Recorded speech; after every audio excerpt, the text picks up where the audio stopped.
আশুগঞ্জ নদীবন্দর থেকে ব্রাহ্মণবাড়িয়ার সরাইল, কসবা, ধরখার হয়ে আখাউড়া স্থলবন্দর পর্যন্ত ৫০ কিলোমিটার দীর্ঘ ৪ লেনের মহাসড়ক এবং কুমিল্লার ময়নামতি থেকে ধরখার পর্যন্ত ৪ লেনের মহাসড়ক নির্মাণ বন্ধ করার সিদ্ধান্ত নিল বাংলাদেশের অন্তর্বর্তীকালীন মোহাম্মদ ইউনূসের সরকার।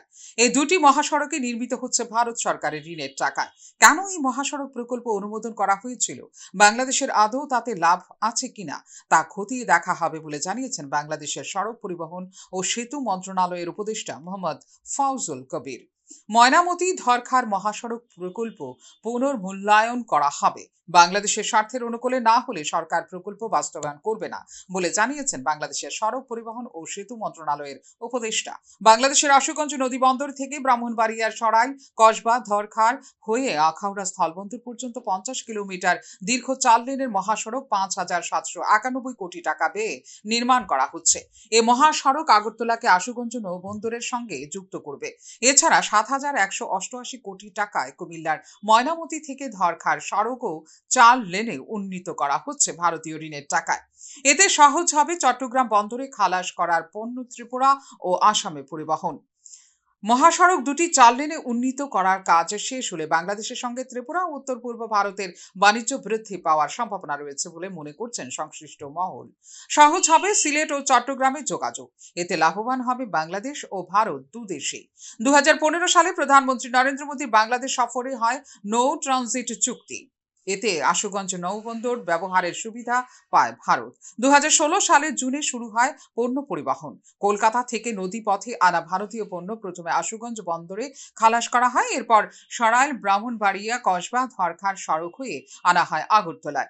এই চুক্তির মাধ্যমে স্থলভূমি বেষ্টিত উত্তর পূর্ব ভারতে পণ্য পরিবহন সুবিধা পেয়েছে ভারত। এতে কলকাতা আগরতলা দূরত্ব কমেছে প্রায় ১,১০০ কিলোমিটার। পণ্য পরিবহন সহজ করতে ২০১৭ সালের এপ্রিলে আশুগঞ্জ থেকে সরাইল, ব্রাহ্মণবাড়িয়া, কসবা, ধরখার হয়ে আখাউড়া পর্যন্ত ধীর গতির যান চলাচলে দুপাশে সার্ভিস এবং ৪ লেনের মহাসড়ক নির্মাণ প্রকল্প অনুমোদন করে তৎকালীন শেখ হাসিনা সরকার। ৩,৫৬৭ কোটি টাকায় ২০২০ সালের জুনের মধ্যে নির্মাণ সম্পন্নের পরিকল্পনা ছিল মোট ৬ লেনের এই মহাসড়ক। পরে বাড়ানো হয় প্রকল্প ব্যয় ও মেয়াদ। নতুন পরিকল্পনা অনুযায়ী ২০২৫ সালের জুনে সম্পূর্ণ হবে প্রকল্প। ব্যয় হবে ৫,৭৯১ কোটি টাকা। ভারত এতে ঋণ দেবে ২,৯৮৩ কোটি টাকা। বাকি ২,৮০৯ কোটি টাকা যোগান দেবে বাংলাদেশ সরকার। গত ফেব্রুয়ারি মাস পর্যন্ত প্রকল্পের অগ্রগতি ৫৭%। আবার ধরখার থেকে আখাউড়া স্থলবন্দর পর্যন্ত অংশের সড়কের নির্মাণ কাজ শুরু হওয়ার অবস্থায় আছে।